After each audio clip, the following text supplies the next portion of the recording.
हो गया।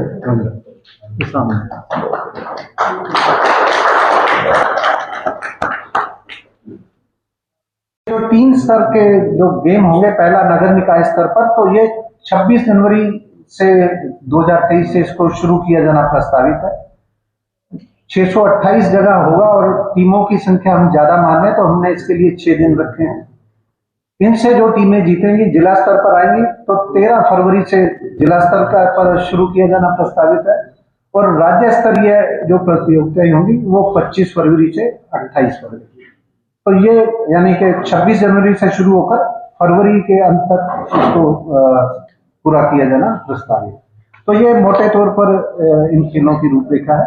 अब मैं माननीय मंत्री महोदय से निवेदन करूंगा कि वो अपना उद्बोधन। ग्रामीण ओलंपिक की कामयाबी को देखते हुए, क्योंकि आज तक इस प्रकार का कोई आयोजन देश में कहीं पर हुआ नहीं है और ग्रामीण ओलंपिक राजस्थान के गांव-गांव में इतना कामयाब हुआ है कि डिमांड आई ये शहरों में भी होना चाहिए। जब डिमांड आई तो माननीय मुख्यमंत्री जी ने घोषणा करी कि शहरी ओलंपिक भी हम लोग कराएंगे ताकि शहर के लोगों को भी इसमें भाग लेने का मौका मिले।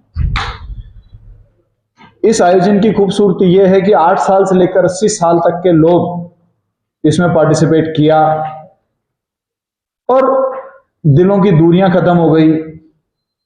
3-4 बार कोरोना का लॉकडाउन होने की वजह से एक नकारात्मक वातावरण जो सोसाइटी के अंदर बना हुआ था, उस नकारात्मक वातावरण को खत्म करके सकारात्मक वातावरण बनाने का भी सोसाइटी में ग्रामीण ओलंपिक ने काम किया। 30 लाख ग्रामीण लोगों ने पार्टिसिपेट किया, वर्ल्ड रिकॉर्ड भी बना। इस प्रकार का आयोजन आप लोगों ने खुद ने देखा दुनिया में पहला है, वो भी हम अगले साल वापस इसी साल कराने वाले हैं 2023 में। तो इसके साथ साथ शहरी ओलंपिक्स भी, शहर के लोगों की भी डिमांड आई कि इस प्रकार का जो एक सामाजिक आयोजन मान लीजिए, खेलों का उत्सव मान लीजिए, तो इस खेलों के उत्सव से शहरी लोग क्यों दूर रहें। माननीय मुख्यमंत्री जी खुद जोधपुर शहर से आते हैं और जोधपुर में ही लोगों ने डिमांड करी, क्योंकि इसकी ओपनिंग हमने ये पाल गांव से ओपनिंग करी और उस दिन शहर के काफी लोग उसमें आए। उनकी मांग ये थी कि ये पंचायत में नहीं शहरों में भी होना चाहिए और उसी के लिए शहरों की घोषणा उसी दिन माननीय मुख्यमंत्री जी ने कर दी थी। अब हम इसको धरातल पर ले आए हैं, हम पूरी तैयारी के साथ में 7 गेम्स इसके अंदर हैं। 7 गेम्स आपको बता दिए गए। इसमें केवल बालक वर्ग लिखा गया है, इसको हम बालिका वर्ग भी रखेंगे।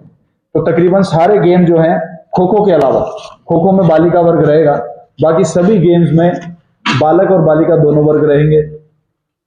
टीम गेम्स पर ज्यादा फोकस किया गया है क्योंकि शहरी ओलंपिक, ग्रामीण ओलंपिक का मकसद कोई बहुत बड़ा मेडल लाना नहीं है या कोई बहुत बड़ा एथलीट तैयार करना नहीं। हमारा इससे मकसद है कि एक तो खेलों का वातावरण बनना चाहिए, हमारी जो युवा पीढ़ी हो, बुजुर्ग पीढ़ी हो, जो एक अनहेल्दी लाइफस्टाइल को जी रहे हैं, उससे एक हेल्दियर लाइफस्टाइल की ओर उनके कदम बढ़ने चाहिए, मैदान पर उतरने चाहिए। दूसरा, खेलों की नर्सरी तैयार होनी चाहिए। एक बार जो बच्चे बुजुर्ग खेलों के मैदान पर उतर गए, उनको खेलों का चस्का लग गया और वो खेलने लग गए, उसके बाद में एथलीट तैयार होंगे। तीसरा, फिर वही कि कई बार जो चुनाव की वजह से, कोई और वजह से छोटे मोटे मनमुटाव आमजनों में, परिवारजनों में, गांव के लोगों में हो जाता है। ग्रामीण ओलंपिक एक ऐसा प्लेटफॉर्म है, शहरी ओलंपिक एक ऐसा प्लेटफॉर्म है, वहां जाति के, धर्म के सब बंधन तोड़ के और आपसी मनमुटाव को भूलकर अपने गांव के लिए, अपनी टीम के लिए सब लोग खेल रहे हैं। तो कहीं ना कहीं एक अच्छा वातावरण, एक सकारात्मक वातावरण बनाने का भी हमारा उद्देश्य है। जिला स्तर पर आएंगी, सभी 33 जिलों पर होगा दूसरे लेवल का, और फिर राज्य स्तर पर। तो ये इस खेल की रूपरेखा है। नेक्स्ट, 7 खेलों का इसमें हमने प्रस्तावना की है। कबड्डी बालक और बालिका वर्ग, टेनिस बॉल, क्रिकेट बालक और बालिका वर्ग, खो खो बालिका वर्ग, वॉलीबॉल बालक और बालिका वर्ग, एथलेटिक्स इस बार हमने और इसमें लिया है 100 मीटर, 200 मीटर और 400 मीटर का इसमें रहेगा। फुटबॉल इस बार हमने लिया हॉकी की जगह, और बास्केट का वर्ग भी कर रहे हैं। फुटबॉल बालिका भी कर रहे हैं। और बास्केटबॉल बालक और बालिका वर्ग। तो ये 7 खेल शहरी में ओलंपिक में हमने प्रस्तावित किए। सर ये क्या है 12-14 ये एक टीम के लिए मिनिमम इतने खिलाड़ी चाहिए जब टीम बनेगी। इस बार हमने ये भी रखा गया है, ग्रामीण में ये था कि इंडिविजुअल रजिस्ट्रेशन थे, तो बाद में लोगों का ये आया कि जी हम मिलके खेलना चाह रहे थे लेकिन अलग अलग टीमों में गए। तो इस बार दोनों ऑप्शन है कि वो एज ए इंडिविजुअल रजिस्टर करना चाहे तो एज ए इंडिविजुअल रजिस्टर करे, और पूरी टीम एक साथ रजिस्टर करना चाहे तो वो ऑप्शन भी है। पूरी टीम का रजिस्ट्रेशन का भी ग्रामीण ओलंपिक में क्या हुआ, एक गांव के अंदर 3-3, 4-4 टीमें बन गई। सिंगल रजिस्ट्रेशन होने की वजह से कुछ लोग जो साथ में खेलना चाहते थे वो अलग टीमों में आ गए, और उनकी शिकायत हुई कि अलग टीमों में होने की वजह से हमारे गांव की टीम कमजोर बन गई, वो आगे कम्पीट नहीं कर पाई। तो इस बार हमने क्या किया है कि दोनों ऑप्शन रखे, जिनके पास टीम नहीं है वो इंडिविजुअल रजिस्टर हो जाएंगे, उनकी टीम ऑटोमेटिक हम लोग बना देंगे, और जो खुद की टीम पूरी रजिस्टर करना चाहते हैं अपने वार्ड की, तो वो अपनी एज ए टीम पूरी रजिस्टर हो जाएगी। तो वो समस्या इस बार नहीं है। आपका बहुत कम समय रह गया है, तो अभी तो प्रस्तावित डेट क्योंकि पूर्व में घोषणा हो गई थी तो 26 जनवरी ही है। इसकी कुछ हद तक पॉसिबिलिटी है, क्योंकि अभी आज हम केवल इसका रजिस्ट्रेशन का पोर्टल लॉन्च कर रहे हैं, 1 महीने के लिए हम इसको कर रहे हैं। आज 20 तारीख है, 21 तारीख है, तो अगली 21 तक ये पोर्टल ओपन रहेगा।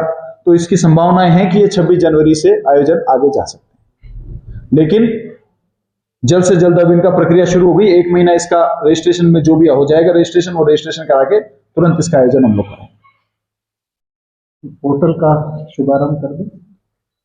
हाँ, एक बार कोई अगर इसके संबंध में सवाल जवाब आपका है तो वो ले लेते हैं, फिर पोर्टल का शुभारंभ कर देते हैं। इसमें भी सर कोई एज वगैरह का नहीं, कोई एज का क्राइटेरिया नहीं है, वही नियम कानून है, कोई उम्र का क्राइटेरिया नहीं है। वो इसलिए है कि हमने देखा कि जितना एज गैप टीमों में रहा उतना ही ज्यादा मनोरंजन सब लोगों का हो, कॉम्पिटिटिवनेस की तरफ बढ़ने की से ज्यादा एक हेल्थियर एनवायरनमेंट, मैं आपको बताऊं कि जो मुख्य उद्देश्य मैंने आपको बताया कि एक हेल्थियर एनवायरनमेंट बनना ज्यादा जरूरी है। तो एज गैप नहीं रखने से, एज गैप रख देने से कॉम्पिटिटिव टीम ज्यादा बन जाती है, और कॉम्पिटिटिव टीम्स में फिर वो वातावरण थोड़ा सा अग्रेसिव हो जाता है, और कहीं ना कहीं जब सब एज के होते हैं टीम में, बड़ी उम्र के खिलाड़ी भी होते हैं, तो वो बच्चों को आपस में लड़ने नहीं देते, वो संभाल के रखते हैं कि यार ये खेल तो 4 दिन में खत्म हो जाएगा, अपन क्यों लड़ें। तो सीनियर लोगों का होने का ये जरूर फायदा है कि 11,500 पंचायतों में आयोजन हुए, 44,000 रेवेन्यू विलेजेस की टीमें बनी, 2.25 लाख टीमें बनी, 30 लाख लोग खेले, कहीं पर भी ऐसा कोई विवाद नहीं आया कि कोई छोटे मोटे, तो मैं नहीं कह सकता, लेकिन कोई बड़े लेवल का कोई झगड़ा, कोई फसाद, वो उसी वजह से हुआ क्योंकि उन टीमों में बड़े लोग और बुजुर्ग और समझदार लोग भी खेल रहे थे।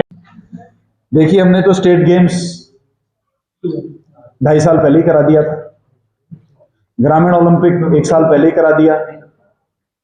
खिलाड़ियों की जो नौकरियों की दोनों पॉलिसी हैं, जो कि देश में एक मिसाल बनी है, देश में कहीं भी नेशनल खिलाड़ी को नौकरी देने का कोई प्रावधान नहीं। राजस्थान पहला स्टेट बना, 8 से 10 स्टेट ने हमारी जॉब की पॉलिसीज ली हैं, 5 से 7 स्टेट्स ग्रामीण ओलंपिक के ही तर्ज पर घोषणा कर चुके हैं कि वो भी अपना लोकल ओलंपिक्स कराएंगे। मुझे लगता है कि 4 साल हमने तो निरंतर काम किया, अलग अलग सालों में अलग अलग आयोजन हुए। इनका चुनाव पर क्या असर होता है ये तो आमजन ही बता सकेंगे।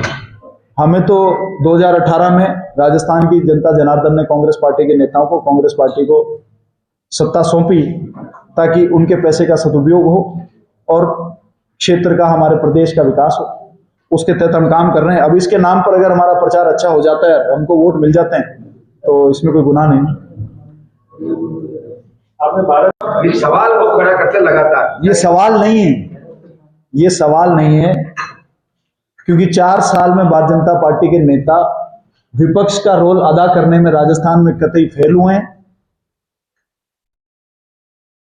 इतने कैंडिडेट इनमें मुख्यमंत्री के हैं कि ये इनकी बहुत बुरी हालत है पार्टी की। 9 में से 7 विधानसभा उपचुनाव ये हारे हैं। देखिए, भारतीय जनता पार्टी का राज था तब 8 उपचुनाव हुए थे, उन 8 उपचुनाव में 6 उपचुनाव कांग्रेस पार्टी जीती, तब कांग्रेस का वातावरण भी बना। ये पता लग गया कि बीजेपी के काम से आम जनता में रोष है और इस बार इनका तख्ता पलट होगा, वो हो गया।